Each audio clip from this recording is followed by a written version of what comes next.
d'abord vous remercier d'être si nombreux. Pour moi, c'est vraiment chouette de voir qu'il y a plus ou moins 100 personnes qui sont inscrites. Donc ici, je vais vous présenter les résultats d'une recherche. Donc moi, je fais une thèse de doctorat pour le moment à l'Université de Liège et je vais vous présenter les résultats des 2 premières années de recherche, sachant que la recherche se poursuit encore pour le moment et je vous expliquerai un petit peu les suites qui sont en cours et les résultats de la dernière partie de ma recherche, j'espère pouvoir vous les présenter dans le courant du deuxième semestre 2021. Donc ici, c'est une recherche qui s'est menée sur 2 ans avec une méthodologie en fait qui était principalement, donc c'était un peu une limite de la recherche. Ça se base uniquement sur les perceptions des intervenants. Je n'ai pas rencontré directement ni des parents ni des enfants. C'est sur base d'entretiens avec les intervenants. Donc il y avait un entretien. Comment ça se passait? Donc la première année, ça a été une recherche qui s'est menée dans tous les services de placement familiaux. Et là, j'ai analysé les dossiers des enfants placés en famille d'accueil et suivis par un service de placement moyen et long terme. Donc, comment ça se passait? Il y avait d'abord un entretien avec les intervenants où on tirait au sort 30% de leur situation. Et on codait en fait toute une série de questions. Donc, les premières questions, c'était sur le parcours de l'enfant, quel était son âge, quand est-ce qu'il a été placé, est-ce qu'il est allé à l'hôpital avant son placement, est-ce qu'il est allé en institution, est-ce qu'il y a eu des essais de réintégration, combien de temps il a vécu avec les parents. Donc, ça, c'était la première partie. La deuxième partie, c'était sur le nombre de frères et sœurs. Est-ce que les frères et sœurs vivaient avec l'enfant ou est-ce qu'ils étaient placés ailleurs ou est-ce qu'ils vivaient encore avec les parents? Toutes les autres questions, c'était les situations sur la situation des parents et leur présent. Donc, on demandait est-ce que les parents sont connus et présents, est-ce qu'ils sont connus et absents, est-ce qu'ils sont réguliers, est-ce qu'ils sont irréguliers, est-ce qu'il y a des autorisations, des visites interdites. Après, je posais des questions sur leur situation socio-économique. Ensuite, des questions sur est-ce qu'il y avait des pathologies connues des intervenants? Est-ce qu'il y avait des problèmes de troubles psychiatriques, des limites intellectuelles, des problèmes de toxicomanie, d'alcoolisme? Et puis, on terminait, c'était très, très long. Hein, donc, je les remercie encore. Il faut savoir que pour un dossier d'enfant, en moyenne, ça prenait le plus rapide, c'était 10 minutes, et les plus longs, ça pouvait aller jusqu'à 20 minutes. Donc, il y avait plus ou moins 120 questions chaque fois que je posais par enfant. Euh, et puis après, on terminait par une évaluation. Donc, il y avait une grille qu'on avait définie en disant oui, les intervenants devaient remettre un score sur différents critères, mais sur base d'une grille quand même pour être sûr qu'on mesure plus ou moins la même chose, pour avoir des références communes. Donc, à la fois des questions sur la qualité de la relation, la mobilisation des parents, et à la fois des questions sur comment allait l'enfant au niveau scolarité, état psychologique, intégration sociale. Et on évaluait aussi les relations avec la famille d'accueil. Donc ça, je l'ai fait pour 30% de la population des enfants placés en famille d'accueil. C'était 568 dossiers. Et après, quand on avait fait tout ça, je terminais encore par un entretien semi-structuré. J'ai complété aussi des entretiens semi-structurés avec des rencontres chez les mandants. Pendant les vacances, après avoir capté toutes les données, on a tiré au sort quelques dossiers et j'ai été lire les dossiers dans les SPJ et SAJ pour voir si les données que j'avais captées étaient correctes, si on pouvait dire, voilà, pour vraiment valider si c'était correct. Et honnêtement, dans tous ceux que j'ai parcourus, les données étaient correctes. Et je dirais même que quand je lisais le dossier, la tendance était plutôt à manquer de certaines, enfin, notamment par rapport aux parents, il y avait parfois des pathologies qui n'avaient pas été identifiées ou des problématiques qui n'avaient pas été identifiées par les intervenants. Mais globalement, je crois qu'à 95%, toutes les données étaient les mêmes. Ça, c'était la première année. Après la première année, on s'est dit, mais c'est très intéressant ces résultats-là, mais est-ce que c'est spécifique aux enfants placés aux familles d'accueil et quelle est la différence avec les enfants placés en institution? Et donc là, j'ai commencé ma deuxième année de recherche et ma deuxième collecte de données, où j'ai été connecter exactement les mêmes données avec la même méthodologie dans les institutions. Et là, j'ai collecté pour 661 dossiers d'enfants, ce qui représente plus ou moins 20%, qui représente 20% en fait de la population des enfants placés en institution. Alors ici, je vais vous présenter, il faut bien que vous reteniez ça quand vous allez voir la présentation tout le long.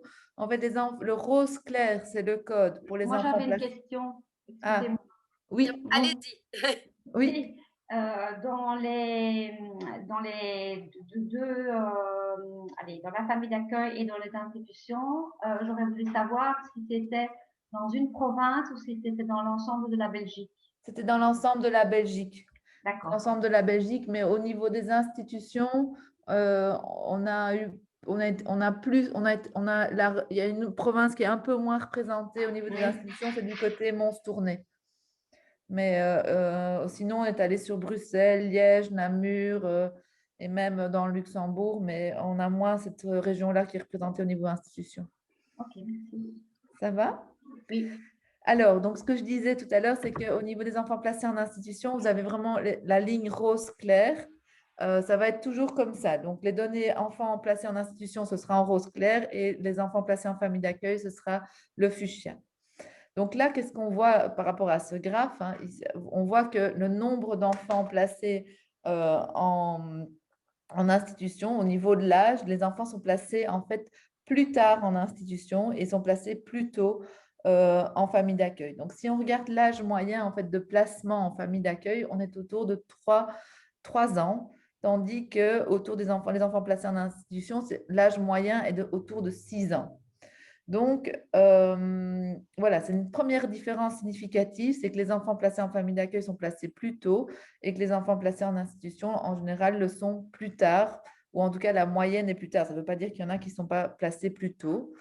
Donc, c'est une différence qui peut notamment s'expliquer parce que dans les enfants placés en famille d'accueil, il y a beaucoup d'enfants qui proviennent du milieu intrafamilial.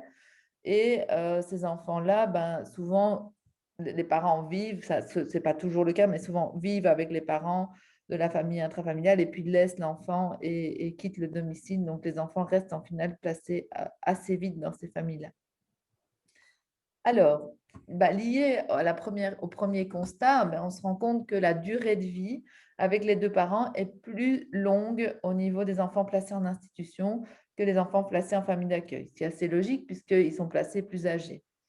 Donc, au niveau statistique, il y a vraiment une différence significative. Il y a quelque chose d'important à savoir, c'est euh, qu'il y a quand même, au niveau des enfants placés en famille d'accueil, il y a 21% des enfants qui ne vivent jamais avec leurs parents, qui sont directement placés dans la famille d'accueil. Donc, il faut savoir que j'ai exclu, parce que comme je le disais tout à l'heure, il y a des tas de fois où, bah, par exemple, les parents vont retourner vivre chez les grands-parents et puis vont quitter et les grands-parents vont reprendre, vont être famille d'accueil. Je considère que si les parents vont vivre chez les grands-parents, l'enfant vit avec ses parents. Donc, c'est vraiment 21% qui vont directement quelque part de l'hôpital à la famille d'accueil, c'est quand même beaucoup. Et au niveau des institutions, c'est 11%. 11% des enfants qui vont directement à leur naissance, qui vont directement être placés en institution. Il y a deux autres chiffres qui peuvent aussi être interpellants, c'est qu'il y a 2,27% des enfants placés en famille d'accueil qui n'ont même jamais vu leurs parents. Ils sont totalement abandonnés, ils ne les ont jamais vus, contre 1,6% au niveau des institutions. Alors, quand on regarde ici au niveau des problématiques des mamans placées, des enfants, des mères, quand leurs enfants sont placés, qu'est-ce qu'on peut constater? On voit en fait que globalement, si vous regardez le graphe comme ça en première vision, on voit que globalement, c'est assez équilibré entre les enfants placés en institution et les enfants placés en famille d'accueil. C'est plus ou moins la même chose. Il y a deux différences significatives, c'est ici.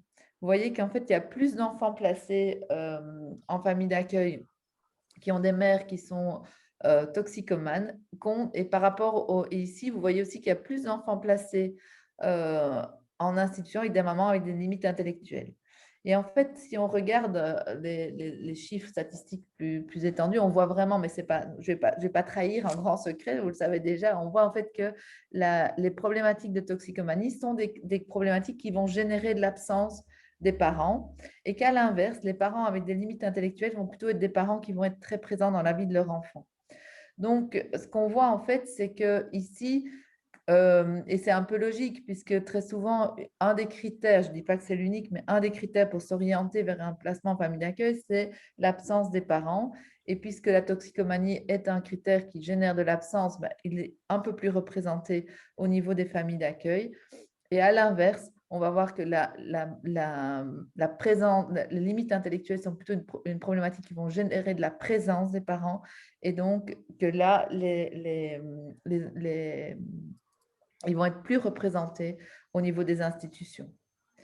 Il faut savoir que ça, c'est vraiment quelque chose qui est ressorti, je le dirai plus tard au niveau qualitatif, mais c'est vraiment quelque chose qui est ressorti. C'est un des points, on voit même que quand les enfants, par exemple, avec des enfants avec des parents avec des limites intellectuelles, sont ceux qui sont, même s'ils sont placés en famille d'accueil, ils sont placés beaucoup plus tard que tous les autres. Probablement parce que les parents sont très présents. Et ce que disaient certains mandants, ils disaient, mais nous, ben voilà, c'est des parents qui sont présents, qui viennent toutes les semaines. On essaie de leur proposer un projet en famille d'accueil, mais systématiquement, quelque part, le placement en famille d'accueil s'accompagne d'une réduction de contact. On va passer d'une fois par semaine à une fois par mois. Et donc là, ça, c'est vraiment pour nous ultra compliqué d'avoir l'accord des parents pour pouvoir s'orienter vers un projet d'accueil, même si au final, tout le monde serait d'accord en disant que c'est… Donc, on a des enfants qui sont placés plus tard pour cette raison. Alors, ce qui est quand même important aussi de regarder ici, c'est les chiffres.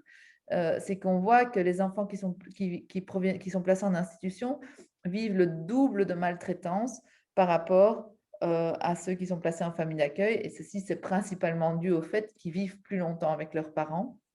On voit aussi qu'ils vivent 10% de violences conjugales, enfin, violences domestiques en fait, dans le foyer de la mère.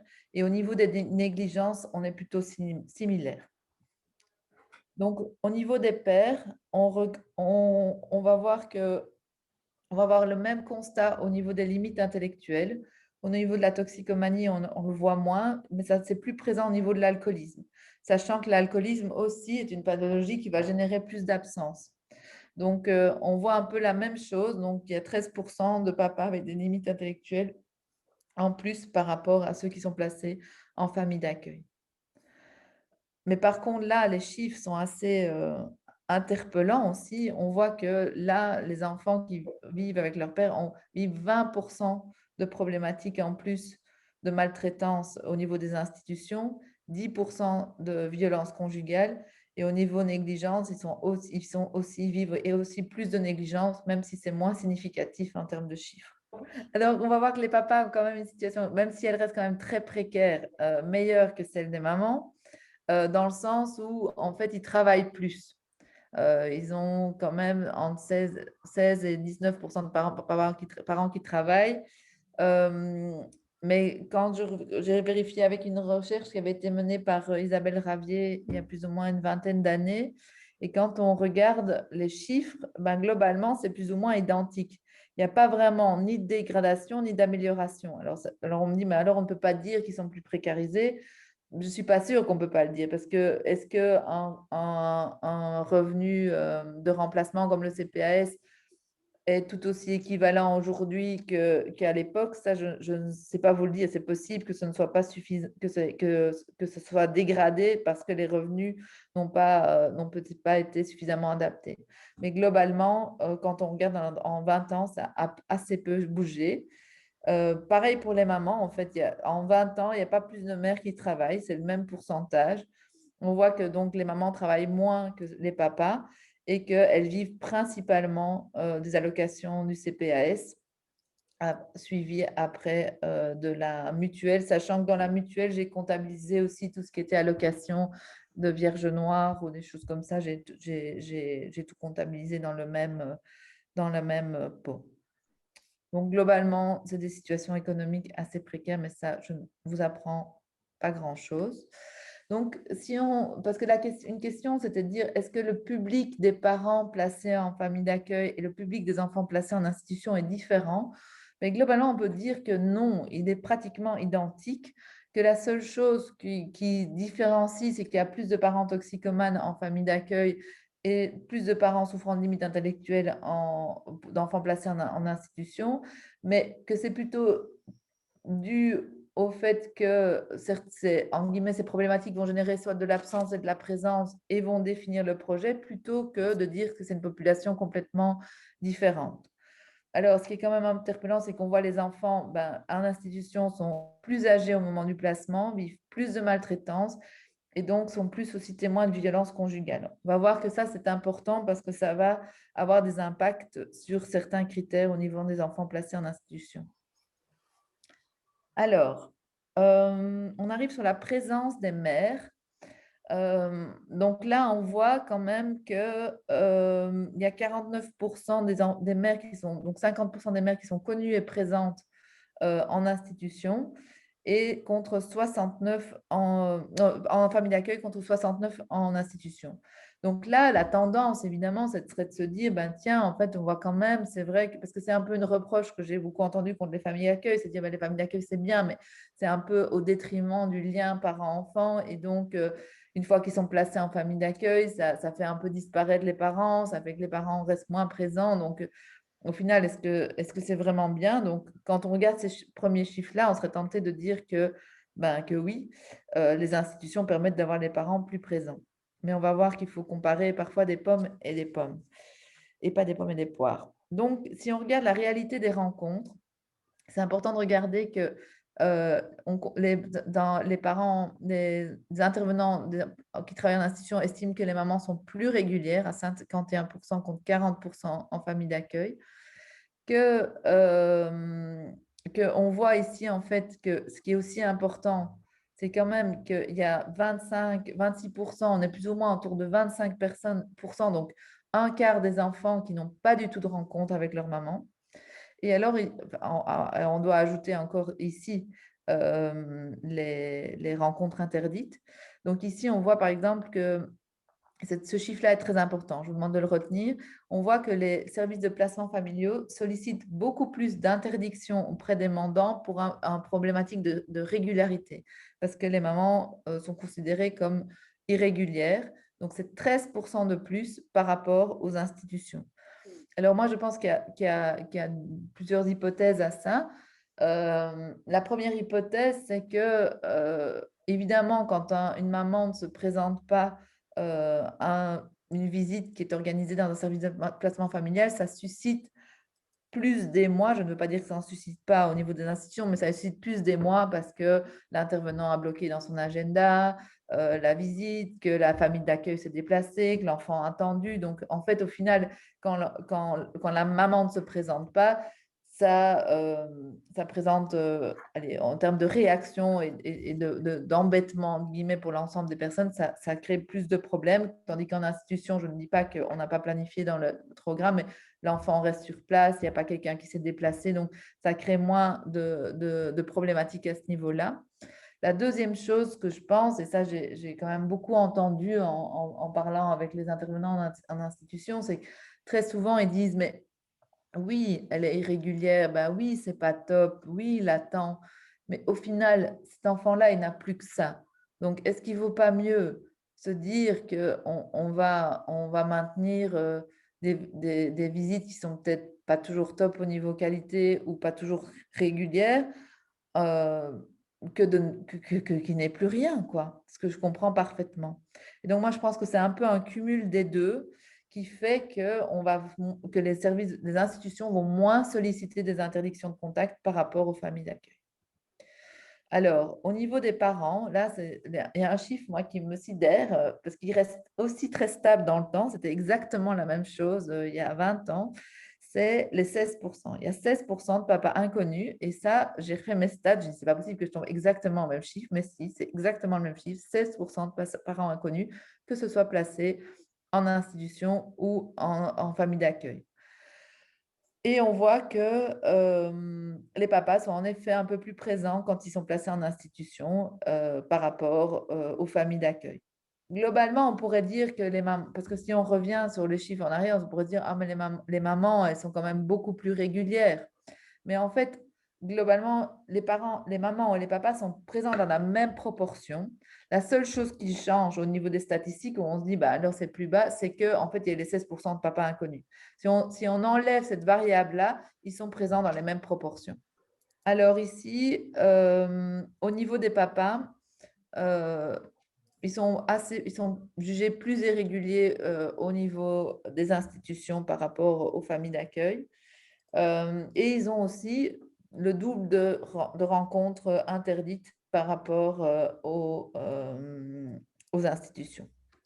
Je vous avais dit, la tendance, ce serait de dire, ben voilà, ce qu'il fallait, c'est quand même clair que le placement en famille d'accueil, c'est quand même un peu au détriment de la relation parent-enfant parce que, en fait, on voit que les parents restent plus présents quand l'enfant est placé en institution. Et ça, ce serait vrai si, en fait, on regardait toutes les, mais il faut chaque fois qu'on compare, ici, on fait le chiffre brut, il faut qu'on compare en fait le nombre de parents qui disparaissent une fois que le placement a eu lieu en famille d'accueil et une fois qu'il a eu lieu en institution. Parce que sinon, on ne compare pas la même chose puisque d'office, un des critères pour s'orienter vers le placement familial, c'est le fait que les parents soient peu présents. Donc, si on compare vraiment le nombre de... Donc, on voit que 13% des mères arrêtent les contacts après le placement en institution, contre 24% qui arrêtent les contacts après le placement en famille d'accueil. Donc là, on n'est déjà plus du tout dans les mêmes proportions. Il n'y a plus que 10% d'écart où on peut dire, bah oui, ces 10%-là, ça pourrait être dû au placement en famille d'accueil. Mais souvenez-vous des 13%. Donc la différence des 13% entre les mères, c'est... En fait, moi, je pense que ce n'est pas tellement en soi la nature du placement qui fait disparaître les parents, c'est vraiment le fait qu'il y ait plus d'interdictions qui soient sollicitées par les services de placement familiaux par rapport aux institutions pour les raisons que j'ai évoquées tout à l'heure. Au niveau de l'absence des parents, c'est aussi d'important. On a vu quand même qu'il y a 39% des enfants placés en famille d'accueil qui n'ont plus aucun contact avec aucun des deux parents et 21% des enfants placés en institution n'ont plus aucun contact avec aucun des deux parents, ce qui est quand même assez énorme. Et là, quand on regarde vraiment un des facteurs qui ressort de manière très, très importante, c'est le facteur temps. On voit que les parents vont disparaître dans les 3 premières années où il y a l'éloignement. J'ai envie de dire, peu importe le type de placement, que ce soit un placement en famille d'accueil, que ce soit un placement en en institution, on dirait que dès qu'il y a l'éloignement de l'enfant, il y a une espèce de compteur qui se met en route. Et si on veut garder en fait les parents dans la vie de l'enfant, il faut absolument mettre en place des actions rapides et les accompagner rapidement parce que très vite, quelque part, ils disparaissent.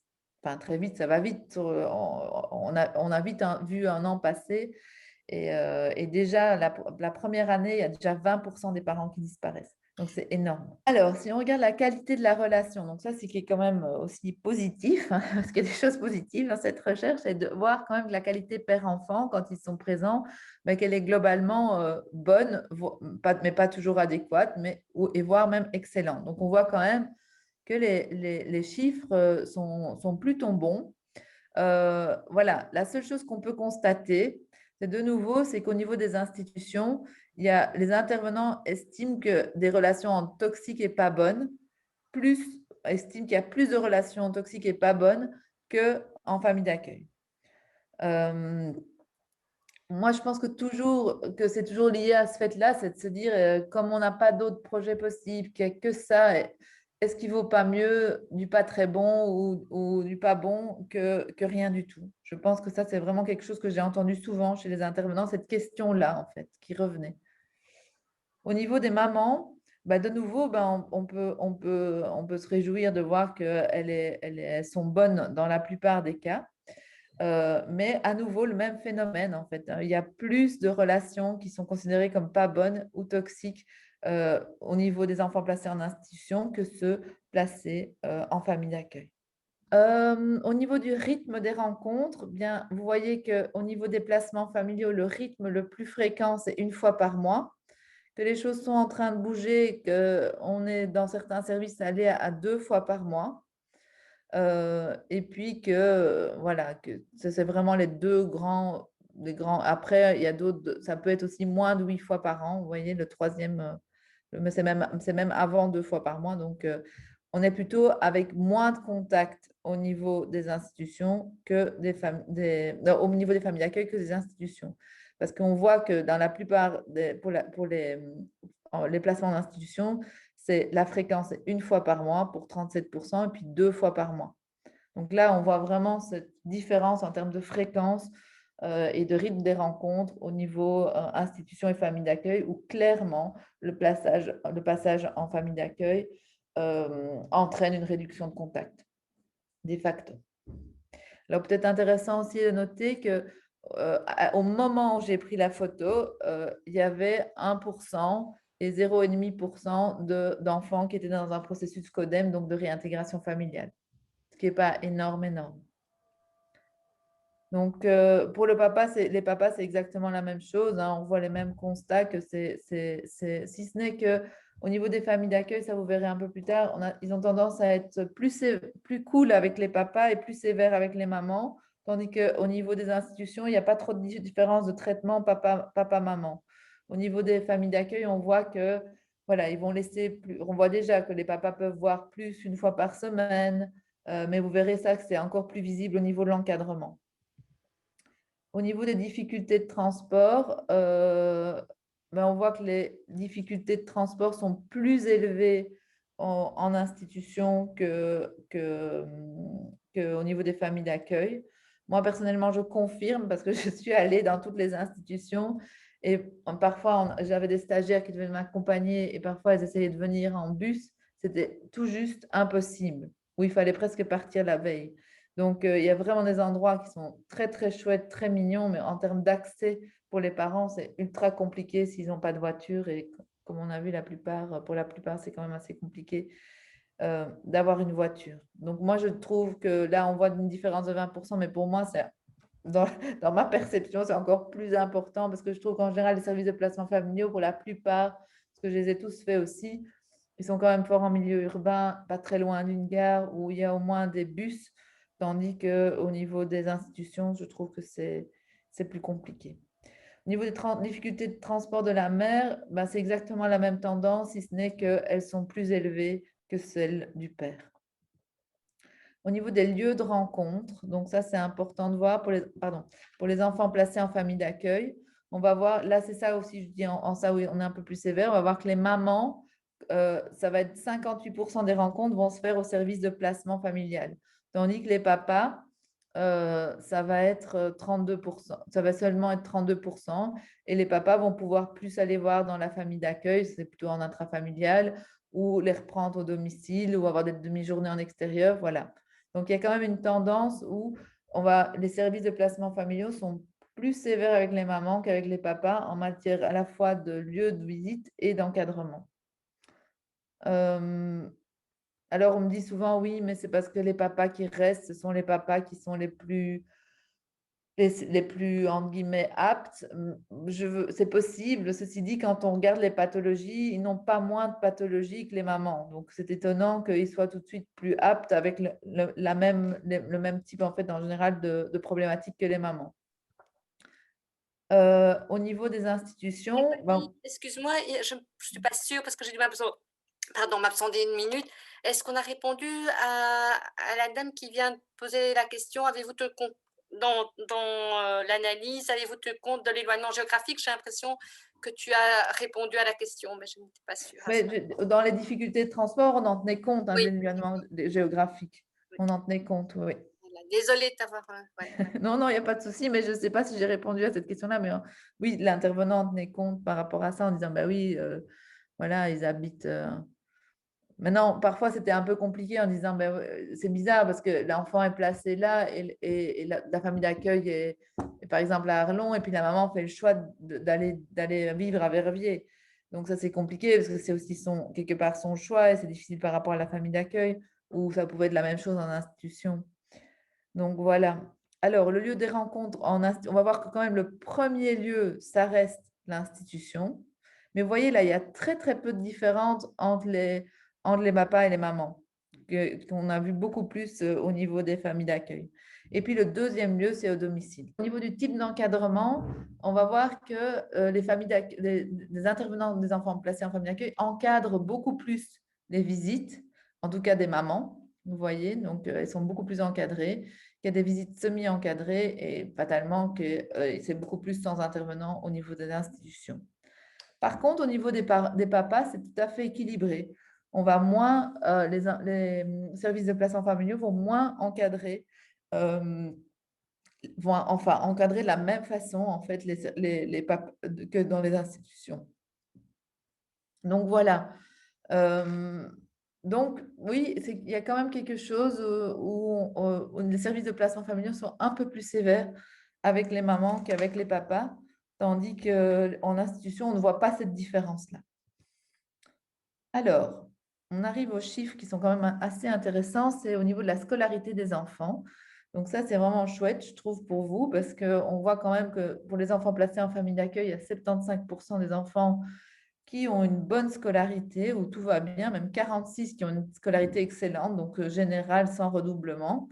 Et on voit quand même que les chiffres aussi au niveau des institutions sont aussi très bons, puisqu'on a 67% des enfants qui ont une bonne scolarité. Donc ça, c'est quand même des bons résultats, je trouve, et ça, c'est positif. Alors après, quand on regarde dans le tableau, on peut voir que oui, il y a un peu plus d'enfants en décrochage scolaire en institution et qu'au niveau, de l'enseignement spécialisé ou adapté avec qualification, on va plus retrouver des enfants placés en institution, un peu plus que ceux placés en famille d'accueil. Alors,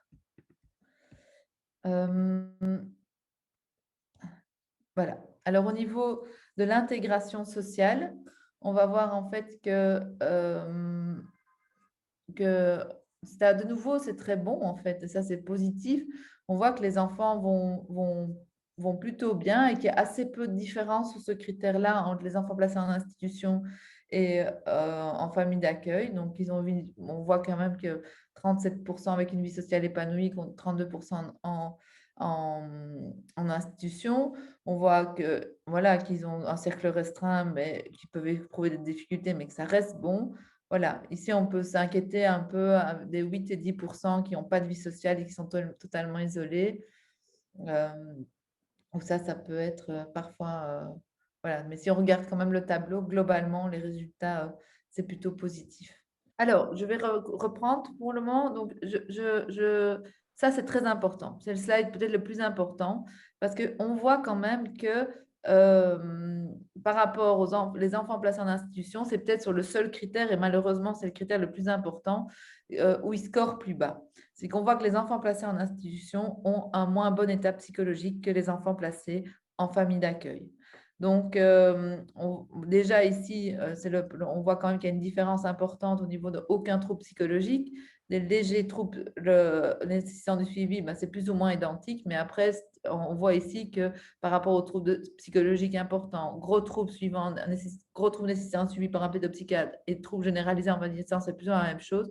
Et sur ces deux critères-là, en fait, on voit quand même que les enfants ont un état psychologique moins bon en institution. Je vais vous présenter tout de suite les critères statistiques qui expliquent ça. Une autre chose qui est quand même très importante, je l'ai mis comme slide parce que c'est un des critères qui va expliquer le plus l'état psychologique et le bien-être de l'enfant. Bien plus en termes de poids que en fait, les visites par enfant. C'est la relation entre l'enfant et sa famille d'accueil ou l'enfant et son éducateur.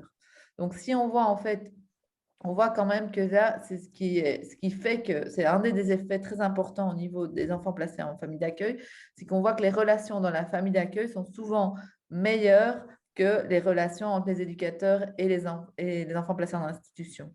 Donc, mais globalement aussi, il faut retenir quand même, c'est qu'elles sont bonnes quasi partout. Et c'est ça qui a un effet très important. Donc, si on regarde au niveau de l'effet, si on fait une conclusion sur l'état général des enfants placés, on voit qu'il y a quand même un bon état général des enfants, peu importe le type de placement.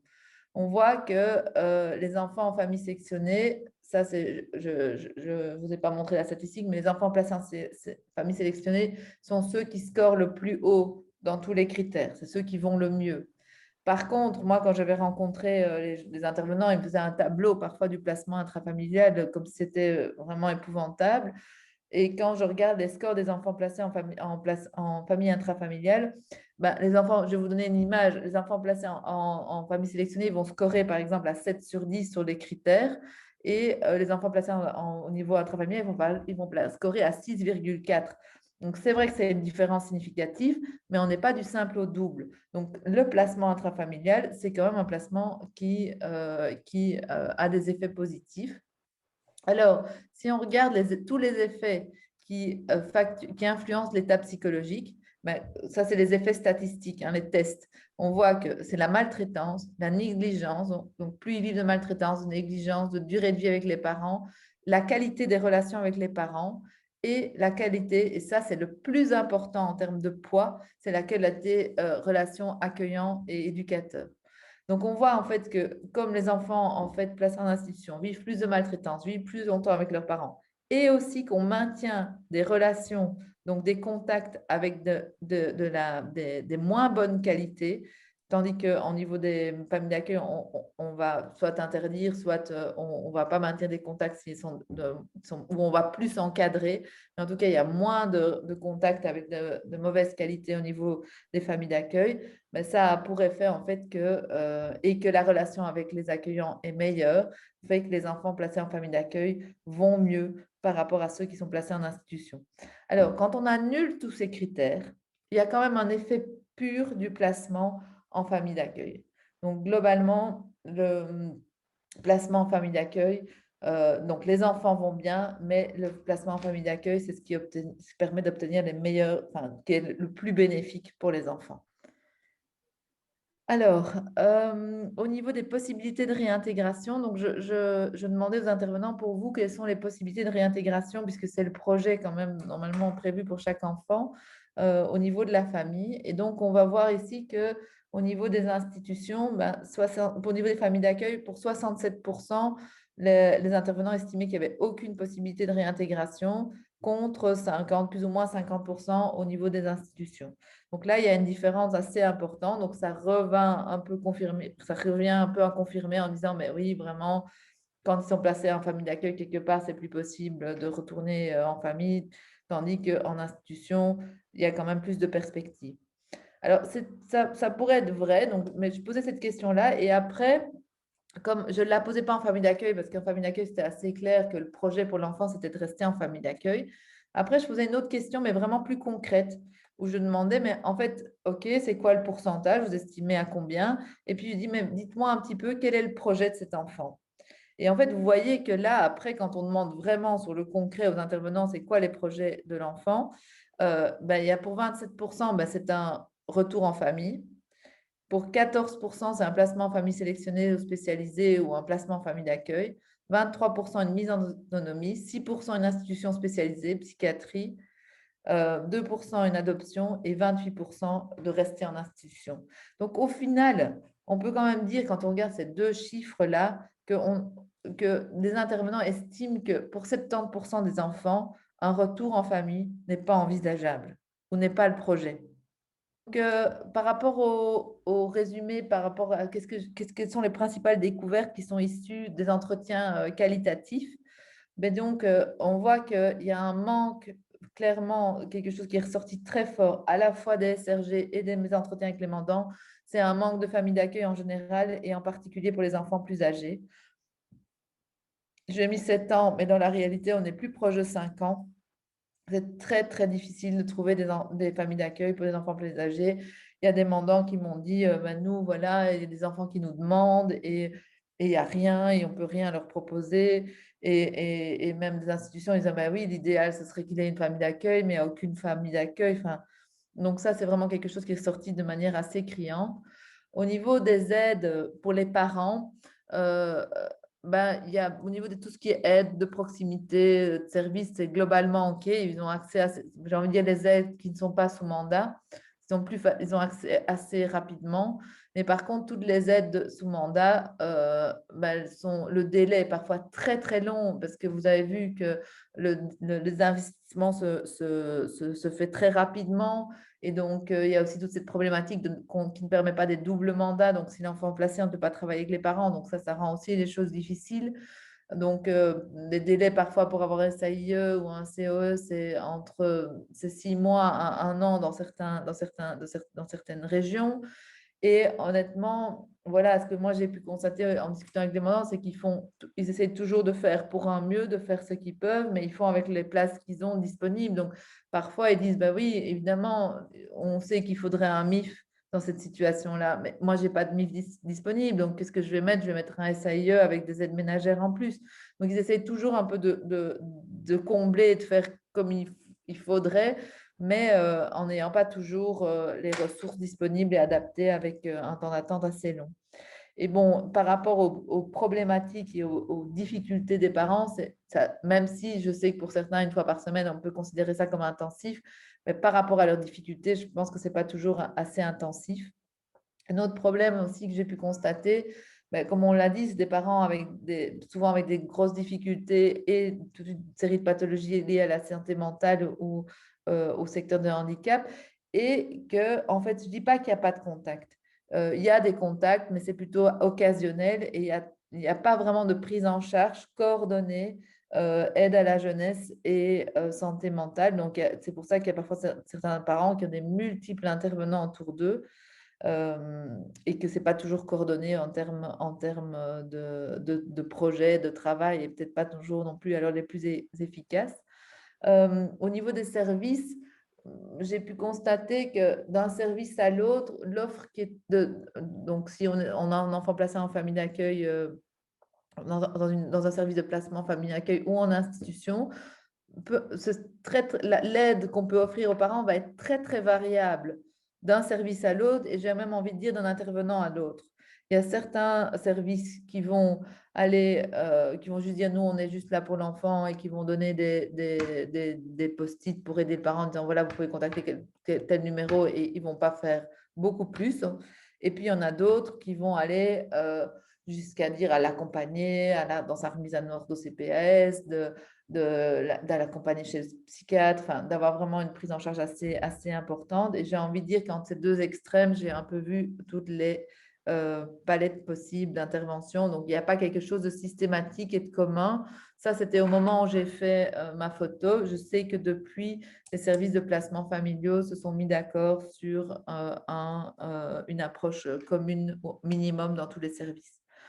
Alors, on me demandait aussi de regarder est-ce qu'il y a des outils pour travailler avec les parents, quelque chose qui pourrait nous aider. Et donc, globalement, il y a beaucoup d'outils, à la fois très peu, parce que vous avez beaucoup d'outils, la carte d'émotion, le FAS, le génogramme, tout le monde m'a cité énormément d'outils.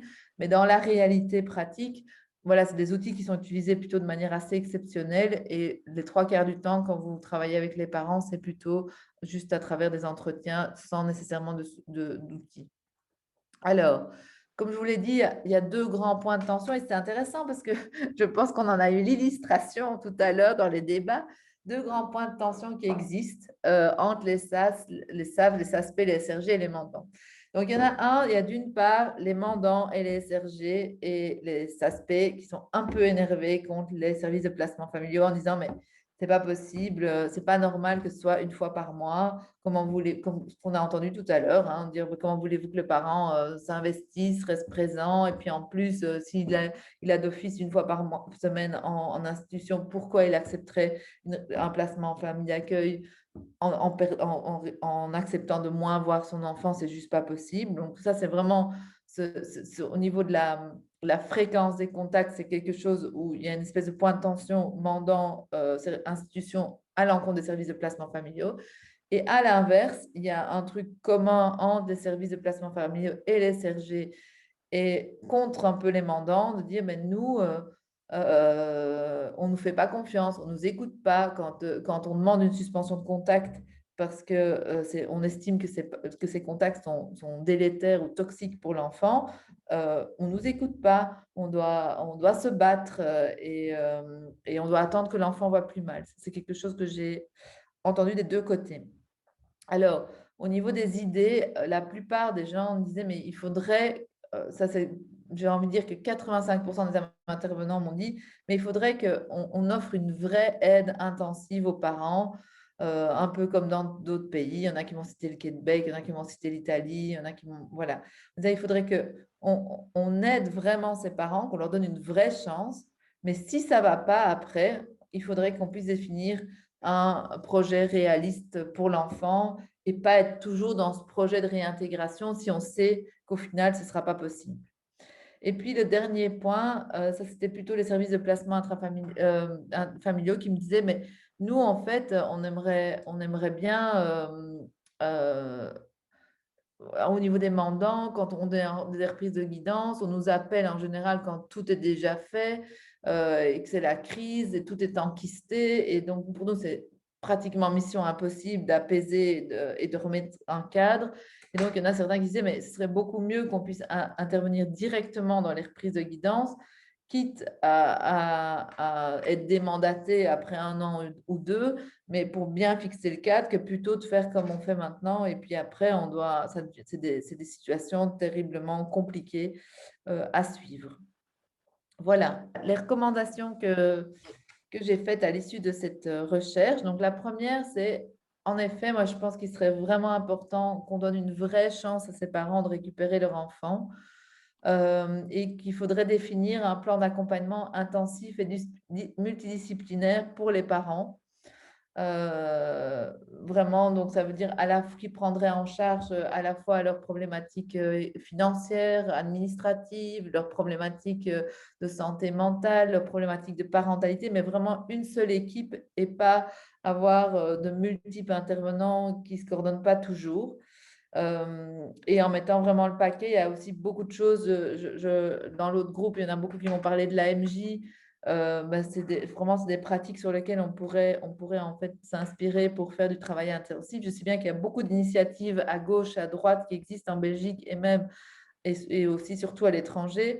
Je trouve que ça vaudrait la peine de s'inspirer de ça et de définir quelque chose et au moins de le tester pour voir est-ce que ça permet d'avoir des meilleurs résultats. Mais à l'issue de ce plan plan d'accompagnement intensif, moi, je pense qu'après, il faut définir un projet de vie adapté pour le parent et pour l'enfant. Et donc, soit on s'oriente vers une réintégration chez un des deux parents ou chez les deux parents, ce qui est vraiment l'idéal. Soit on va s'orienter vers quelque part un placement à plus long terme, et l'idéal, ce serait en famille d'accueil, hein. Et là, quand on s'oriente vers un placement plus long terme, moi, je pense qu'il faudrait un peu changer de paradigme actuel parce que pour le moment, on est fort dans une opposition. Il y a la famille, c'est un peu du ou les parents. Et moi, je pense qu'il faudrait en fait un peu apaiser ces relations en disant, ben voilà, on va aller, si on va vers un projet, si le projet de réintégration à court terme n'est pas possible, on va aller vers une coparentalité partagée jusqu'à la majorité de l'enfant. Donc, d'une certaine façon, ça, ce serait intéressant parce que ça permettrait aussi que la famille d'accueil soit apaisée par rapport à sa place, parce que j'entends bien qu'à certains moments, la famille d'accueil est peut être parfois un peu contre les parents, mais c'est souvent parce que si on creuse derrière, ils ont peur qu'on leur retire l'enfant. Et donc, ils sont un peu dans une dynamique de dire, de montrer tout ce qui ne va pas, de peur qu'on leur retire l'enfant. Et donc, moi, je pense que s'ils étaient apaisés par rapport à leur place, on pourrait permettre beaucoup plus de bienveillance en disant, voilà, la discussion n'est plus de savoir est-ce que je retourne en famille ou pas, c'est de dire, voilà, quoi qu'il arrive, j'ai 2 ou 3 familles dans ma vie. Et après, la seule discussion, c'est au niveau des curseurs, comment on se voit, comment on se partage, entre guillemets, le temps. Mais c'est plus sur un ou. Et ça, moi, je trouve que ce serait à la fois plus cohérent par rapport à...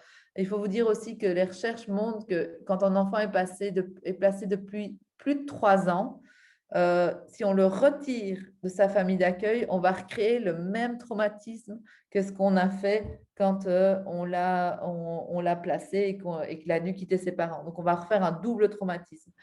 Et donc, c'est pour ça qu'il y a certains intervenants aussi qui me disent, mais quand je parlais avec eux, ils me disaient, mais nous, par exemple, famille d'accueil, nous, on serait prêt à faire plus de visites. Mais si on fait plus de visites, qu'est-ce qui va se passer? Le mandant va dire, allez, alors on va faire une réintégration familiale. Et ça, par contre, on sent que ça, c'est vraiment pas possible. Donc, on va pas dire qu'on va faire plus de visites parce que sinon, on va nous mettre dans un projet qui sera pas adapté pour l'enfant. Donc, moi, je pense que ça, dans beaucoup de cas, ce serait dans une partie des cas, ce serait vraiment quelque chose qui serait nécessaire d'envisager. Et je pense qu'on serait plus, on ne maintiendrait pas les parents dans un faux espoir et on serait dans quelque chose de plus réaliste et en tout cas plus conforme à la réalité actuelle. Et après, je pense qu'il y a deux autres options qui sont un peu tabous dans votre secteur, mais voilà, où je pense quand même qu'il faudrait quand même pouvoir aborder, c'est dans certains cas, je pense que, et ce ne sera pas la majorité, ce sera vraiment peut-être un pourcentage assez limité, mais il faudrait envisager peut-être des adoptions.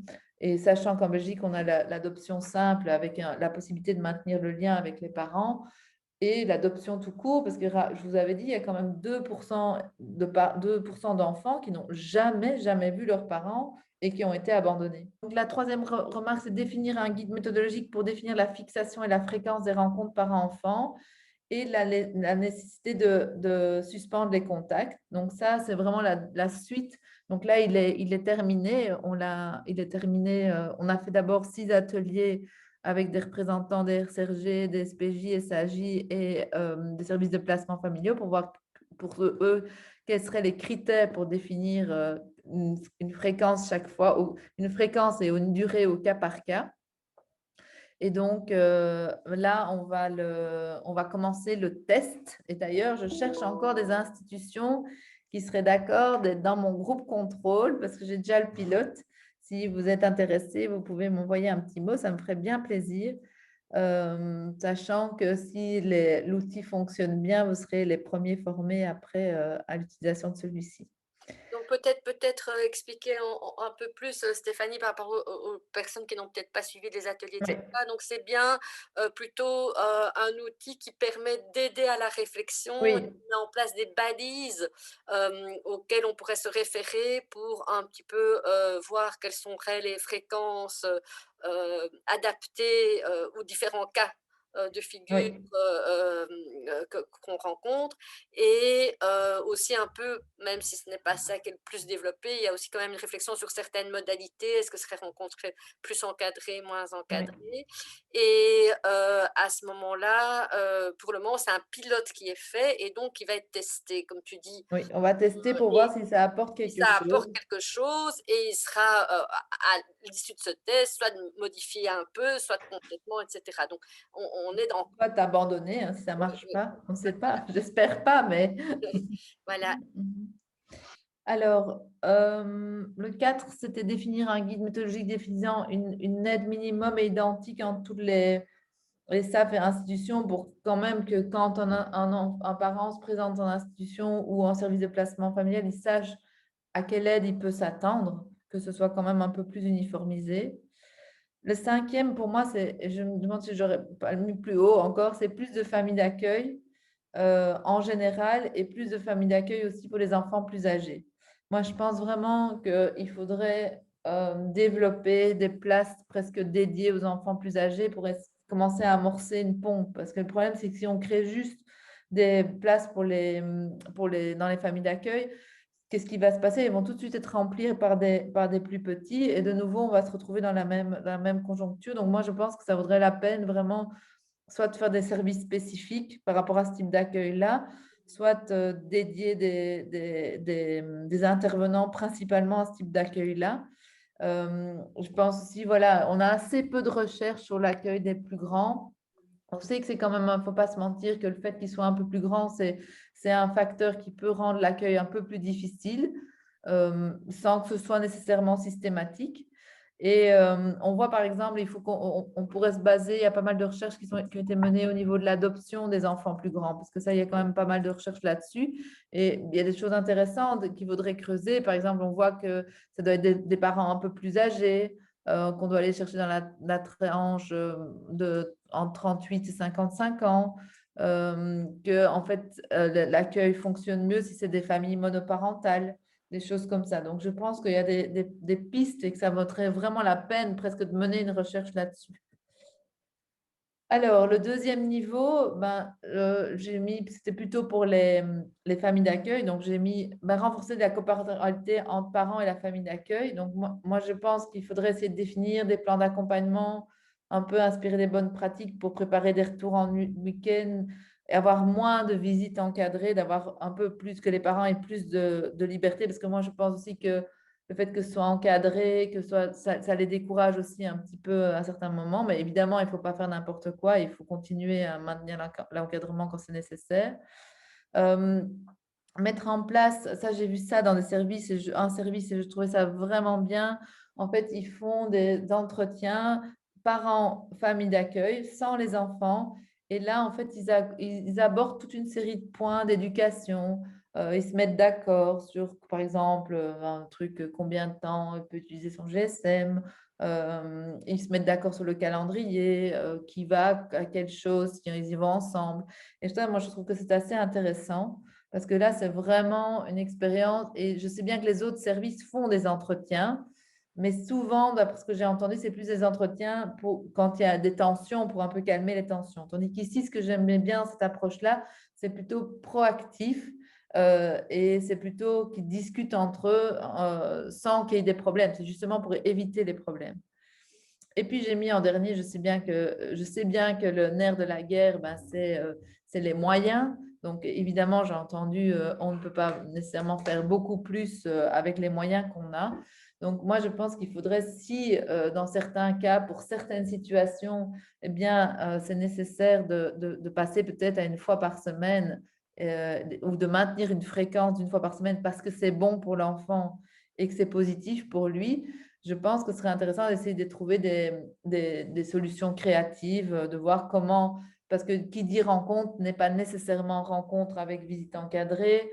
Comment est-ce que ça pourrait se mettre en œuvre, à quel endroit? Ça pourrait être simplement que le parent se présente, suivre le cours de piscine ou le match de foot, ou ça pourrait être aussi des ateliers collectifs où il y a plusieurs parents qui viendraient peut-être faire un cours de psychomotricité relationnelle. Enfin, voilà. Je pense qu'il faudrait vraiment essayer de chercher des choses créatives et un peu sortir du cadre actuel, parce que si on reste dans le cadre actuel, je suis bien consciente que ce sera pratiquement impossible. Alors, notre organisation, c'est encadrer les placements intrafamiliaux en début de placement. Comme on en discutait tout à l'heure, c'est au lieu d'intervenir quand il y a des crises, d'intervenir plus tôt, mais peut-être faire des sorties aussi, de faire des mandats plus courts. Et puis 8, évaluer l'impact des récentes modifications du statut des accueillants dans les pratiques de travail. Est-ce que ça a permis de solutionner tous les problèmes que rencontraient les familles d'accueil? Et pour les institutions, je n'ai pas beaucoup mis de recommandations, même si je pense qu'il y en a beaucoup, mais je pense vraiment, moi, ce que j'ai été quand même fort touchée, c'est, alors je ne dis pas que toutes les institutions sont à la même enseigne, mais il y a quand même beaucoup où il y a vraiment une difficulté, peu de ressources, peu d'intervenants psychosociaux pour vraiment mener des projets. Il y en a où il y en a, parce que voilà, vous avez trouvé des astuces en demandant des subsides ailleurs, ou vous avez mutualisé les ressources. Mais il y en a quand même certaines où c'est vraiment, vraiment compliqué. Et donc, je trouve qu'il y a vraiment une réflexion de voir comment on renforce ces équipes. Et puis, la dernière chose, je pense qu'il faut vraiment, mais ça on l'a évoqué tout à l'heure, avoir une réflexion sur les difficultés de transport des parents pour certaines institutions où ça me semble quand même vraiment, vraiment problématique. Voilà.